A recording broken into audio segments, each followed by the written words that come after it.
ప్రధానంగా వద్దిరాజు రవిచంద్ర గారు అన్ని విషయాలు స్పృశించారు. కాబట్టి ఈ మున్నేరు వరద తీవ్రత ఎక్కువ ఖమ్మం నగరంకే ఉంది.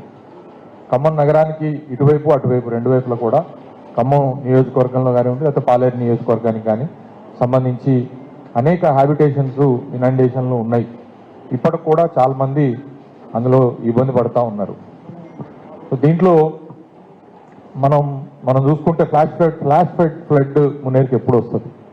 అయినా సరే ఎప్పుడైనా సరే మున్నేరుకి ఫ్లడ్ వచ్చినప్పుడు ఇరిగేషన్ అధికారులు ఫస్ట్ అప్రమత్తమై పైన పడిన వర్షపాతం దృష్టిలో పెట్టుకొని అది మళ్ళీ మున్నేరుకున్న ఏదైతే వాగులు ఉన్నాయో ఆకేరు లాంటిది కానీ లేకపోతే ఇతర వాగులు కానీ వాటి నుంచి వచ్చే ఫ్లడ్ మొత్తం కూడా పడి దీని మీద పడుతుంది.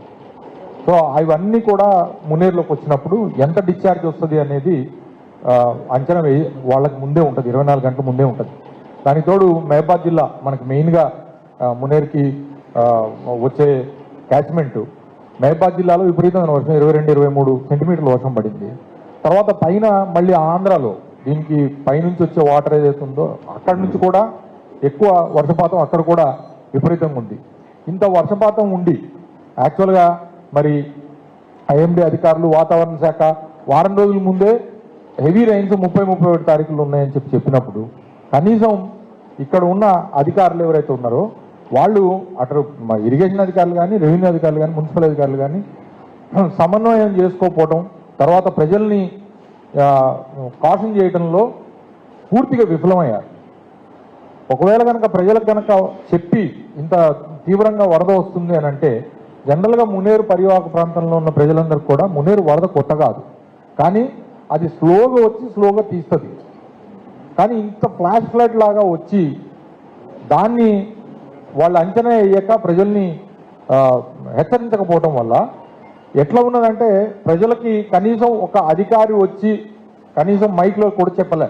వాళ్ళ ఇళ్ల ముందు వాళ్ళ పనుల్లో ఉంటే కూడా వాళ్ళ ఇళ్లలోకి బరబర నీళ్ళు వచ్చేసిన పరిస్థితి చూసుకొని కనీసం ఇంట్లో ఉన్న డబ్బులు తర్వాత సర్టిఫికెట్లు కూడా తీసుకోలేని పరిస్థితుల్లో వాళ్ళ ప్రాణాలను గుప్పెట్లో పెట్టుకొని అక్కడ నుంచి లిటరల్గా చాలా మంది చెప్తున్నారు బాధితులు, మేము పారిపోయినంత పని చేసుకున్నాం, మేము పారిపోయినాం సార్ లిటరల్గా అక్కడ నుంచి అంత ఇదిగొచ్చింది. అధికారులు మమ్మల్ని ముందే మరి చైతన్యవంతం చేసేవాళ్ళు మమ్మల్ని లేదా తరలించేవాళ్ళు సామాన్లు సర్దుకున్నాక ట్రాక్టర్లు పెట్టేవాళ్ళు లేకపోతే ఆటోలు పెట్టేవాళ్ళు, ఏం జరగలేదు అసలు, కనీసం ఇంటిమేషన్ లేదు.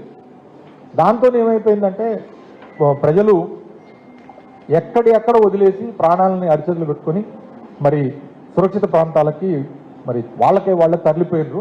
చాలామంది తరలిపోలేక పైనుండి సెకండ్ ఫ్లోర్లోకి ఫస్ట్ ఫ్లోర్ నుంచి సెకండ్ ఫ్లోర్ టెరెస్ మీదకి పోయి కూడా ప్రాణాలు బిక్కుబిక్కుమనుకుంటూ కూడా అరిచేతులు పెట్టుకున్నాయి. అన్ని వీడియోలు నిన్న చూసినాం.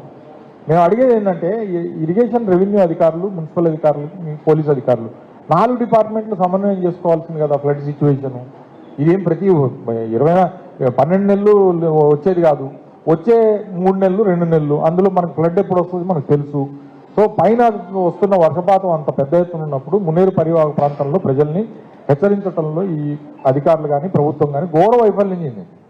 ప్లస్ రెండోది అసలు అటువైపు పైన వస్తుంటే గతంలో మమ్మల్ని ముఖ్యమంత్రి గారు కేసీఆర్ గారు ఉన్నప్పుడు మంత్రులు ఉంటే మమ్మల్ని అన్ని పనులు వదిలిపెట్టి మీరు ఫ్లడ్ ఏరియాలో మీరు నైటాలు చేయాలని వారం రోజులు 10 రోజులు మమ్మల్ని భద్రాచలం కానీ లేకపోతే ఖమ్మం కానీ.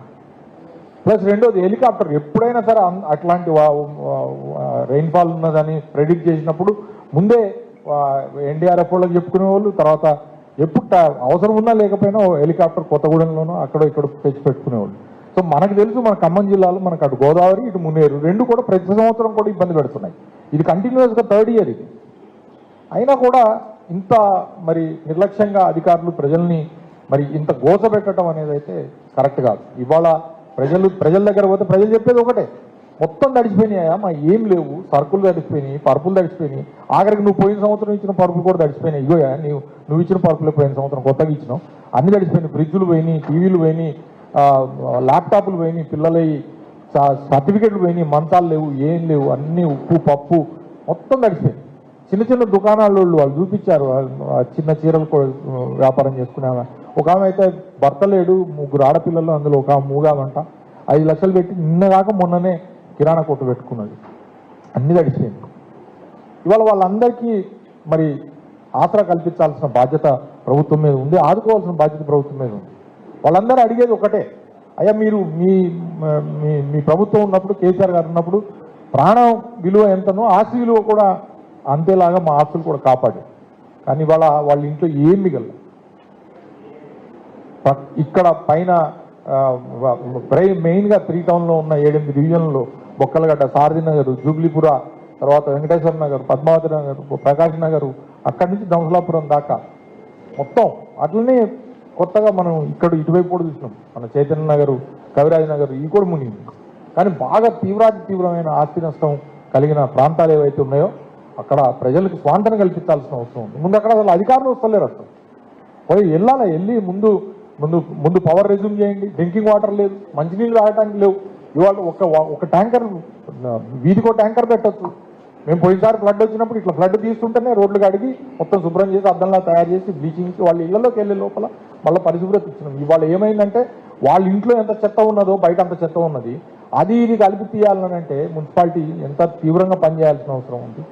ముందు ఇమ్మీడియట్గా శానిటేషన్ చూడండి, శానిటేషన్ పరిస్థితి ఏంటి, వాళ్ళకి మంచినీళ్ళు ఏంటి, తాగడానికి మంచినీళ్ళు కూడా లేవు. అటు ఏట్లో వరద నీరు ఇంట్లోనేమో మురుగు. సో ఈ ఏదైనా నా ముందే బోర్ కొట్టి చూపిస్తుంటే మురుగు నీళ్ళు వస్తున్నాయి.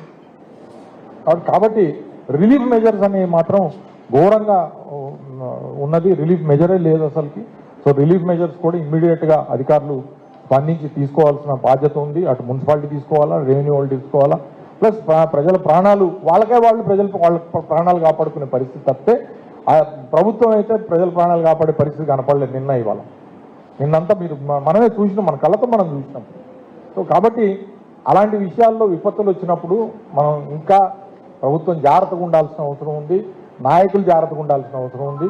కింద స్థాయిలో, క్షేత్రస్థాయిలో మనం విపత్తులను ఎదుర్కొనే మరి చాలా అనుభవం ఉన్న మరి మంత్రుల నుండి కూడా ఈ రకంగా ఖమ్మంలో నగరంలో వరద పరిస్థితి రావటం అనేది మాత్రం చాలా బాధాకరం. ఆ ప్రజలందరికీ కూడా నిబ్బరంగా ఉండమని చెప్పి ధైర్యంగా ఉండండి. బీఆర్ఎస్ పార్టీ మీ వెనకాల ఉంది, మీ తరఫున కొట్టాడుతుంది. ప్రభుత్వం మీకు జరిగిన నష్టాన్ని పూడ్చాలా.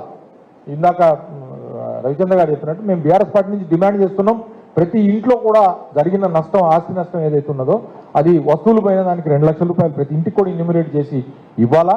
అట్లనే మరి చనిపోయిన వాళ్ళకి 25 లక్షలు కంపల్సరీగా కంపెన్సేషన్ ఇవ్వాలా. దాంతోపాటుగా వాళ్ళకి ఇమ్మీడియట్గా ఇప్పుడు సరుకులు కావాలా. బియ్యం చాలా మంది ఇళ్లలో మరి క్వింటాలు, 2 క్వింటాలు, 5 క్వింటాలు బియ్యం తీసుకొని పెట్టుకుంటారు. అన్ని తడిసిపోయినాయి, అన్ని కుళ్ళిపోయినాయి, వాసన వస్తున్నాయి. పాపం వాళ్ళు మంచినీళ్ళు తినడానికి లేవు. ఇప్పుడు ఇమ్మీడియట్గా వాళ్ళకి మెజర్ రావాలా. ప్రభుత్వం సైడ్ నుంచి రేషన్ వెళ్ళాలి, ప్రభుత్వం సైడ్ నుంచి ఉప్పు, పప్పు, బియ్యం. స్వచ్ఛంద సంస్థలు ఏంటండి, ప్రభుత్వం మీద లేదా బాధ్యత? స్వచ్ఛంద సంస్థలు హరే రామ హరే కృష్ణ ఇస్తున్నది, లేకపోతే వాళ్ళు ఇస్తున్నది, వీళ్ళు అది కాదు. వాళ్ళు ఇస్తారు, కానీ ప్రభుత్వం సైడ్ నుంచి ఇవ్వాలి కదా. మనం ప్రభుత్వం సైడ్ నుంచి ముందు ప్రజలకి ముందు ఈ పరివాహక ప్రాంతంలో సరుకులన్నీ నానిపోయిన వాళ్ళకి ముందు వాళ్ళకి కడుపు నిండా భోజనం పెట్టండి, వాళ్ళకి సరుకులు ఇవ్వండి. సో ఆ రిలీఫ్ క్యాంపుల్లో కూడా సరిగ్గా లేక, రిలీఫ్ క్యాంపుల్లో కూడా కరెంట్ ఉండలేదు. రిలీఫ్ క్యాంపుల్లో కరెంట్ లేకపోతే ఎట్లా? ఆడ పాములు వస్తున్నాయి, తేళ్లు వస్తున్నాయి, అక్కడ రిలీఫ్ క్యాంపుల్లోకి వస్తున్నాయి. రాత్రి అంతా రిలీఫ్ క్యాంపులలో వచ్చి బయటకు వచ్చి ధర్నా చేసే పరిస్థితి ఉంది. అట్లా ఉంటుందా? చూసుకోవాలా, చేయాలి. మన దగ్గర మొబైల్ జనరేటర్లు పెట్టుకోవాలా, కరెంటు ఈ సమయంలో కరెంటుని పునరుద్ధరించుకోవాలా. మేము గోదావరి అన్ని లక్షల క్యూసెక్కుల నీళ్లు వచ్చినప్పుడు 16-17 లక్షల క్యూసెక్కుల నీళ్లు, 20 లక్షల క్యూసెక్కుల నీళ్లు వస్తే వరద తగ్గుతూ ఉంటే ఆ వరదలో గోదావరి మారుతున్న దాని మీద మరి కరెంటు వర్కర్స్ దాని మీద ఎక్కి మళ్ళీ పవర్ రెజ్యూమ్ చేసినాం. ఇక్కడ కూడా మేము లాస్ట్ టైం మునేరు వరద వచ్చినప్పుడు పవర్ ఇమ్మీడియట్ రెజ్యూమ్ చేసినాం, మున్సిపాలిటీ నుంచి వాటర్ రెజ్యూమ్ చేసినాం. నెక్స్ట్ ఇమ్మీడియట్ మూమెంట్ నెక్స్ట్ డేనే ప్రతి సివిల్ ఎమ్యూనిటీని కూడా రెజ్యూమ్ చేసినాం. కానీ మరి ఇవాళ అక్కడ పరిస్థితి చూస్తుంటే నాకైతే నిజంగా చెప్తాను, నా కళ్ళమని నీళ్ళు వస్తూ ఉన్నాయి. నా ఖమ్మం ప్రజలకి మరొకసారి ధైర్యంగా ఉండండి. మీ తరఫున బీఆర్ఎస్ పార్టీ కొట్లాడుతుంది. మీకు జరిగిన ఆస్తి నష్టం ఏదైతే ఉన్నదో అది మరి ఇంట్లో వస్తువులు, ఫ్రిడ్జులు, టీవీలు, మరి లేకపోతే మంచాలు, పరుపులతో సహా, కూలర్లతో సహా అన్నీ పోయినాయి. అట్లనే మరి సర్టిఫికేట్లు తడిచిపోయినాయి. పిల్లలు చదువుకునే పుస్తకాలు తడిచిపోయినాయి. ఒక అబ్బాయి అయితే గ్రూప్ ఎగ్జామ్స్ ప్రిపేర్ అవుతున్నా సార్, నా బుక్స్ అన్ని తడిచిపోయినాయి సార్, బుక్సే లేవు సార్. కొంతమంది అయితే బంగారం కొట్టుకుపోయి అట్లనే వదిలేసి వచ్చారు అన్ని లిటరల్గా.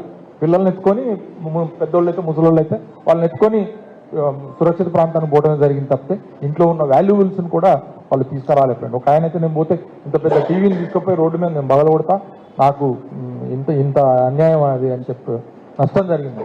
కాబట్టి నేను మానవతా దృక్పథంతో వాళ్ళ ముఖ్యమంత్రి గారు వస్తున్నారు కాబట్టి బీఆర్ఎస్ పార్టీ నుంచి డిమాండ్ చేస్తున్నాం. ఎట్టి పరిస్థితుల్లో ఇల్లు కూడా చాలా మందికి పైకప్పులు లేచిపోయినాయి, చాలా మంది ఇల్లు కూలిపోయే పరిస్థితి ఉంది. వాళ్ళందరూ కూడా మీరు ఇందిరమ్మ ఇల్లా లేకపోతే ఏమిల్లా లేకపోతే తెలియదు కానీ 5 లక్షల రూపాయలు ఆ ఇంటికి వాళ్ళకి శాంక్షన్ చేయాలా, వాళ్ళు ఇల్లు కట్టుకోవడానికి శాంక్షన్ చేయాలా. దాంతోపాటుగా 2 లక్షల రూపాయలు వస్తువులు ఏవైతే ఉన్నాయో దానికి నష్టపరిహారం ప్రభుత్వం రేపు ముఖ్యమంత్రి గారు ఇవాళ వచ్చినప్పుడు ఖమ్మం నగర మునేరు వరద బాధితులకి అందరికీ ఇవ్వాలి.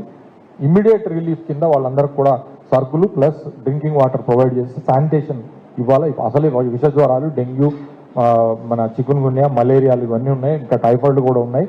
అందుకని శానిటేషన్ మోస్ట్ ఇంపార్టెంట్, దాన్ని చేయాలని చెప్పి కోరుతున్నాం.